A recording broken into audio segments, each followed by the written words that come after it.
Hello everyone and welcome back to our YouTube channel. In this video, I'm going to show you how to fix CapCut mobile app not working. First, we'll start with something very simple, yet powerful.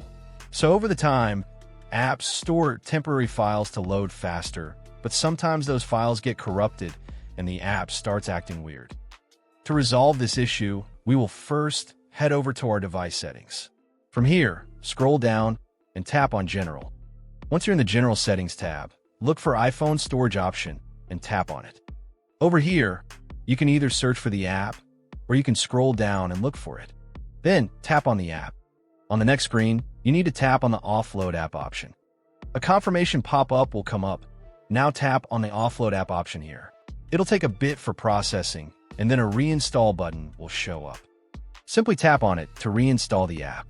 This should resolve the issue, but if it doesn't, then you need to check if the app is running an older version. Head over to App Store. From here, double tap on this search icon in the bottom right corner, and then search for the app.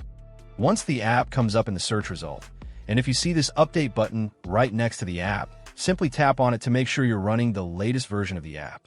However, if you continue to encounter this issue, then you will need to completely reinstall the app, which usually resolves the problem. Head over to this screen the way we did before. And over here, tap on the Delete App option here to uninstall the app from your device. A confirmation pop-up will come up. Now tap on the Delete option here. Once uninstalled, open up App Store and search for the app in the search bar. After the app comes up in the search result, simply click on this cloud icon to install it back onto your device. Hopefully, this resolves the issue. If it does, consider sending a super thanks to support our channel.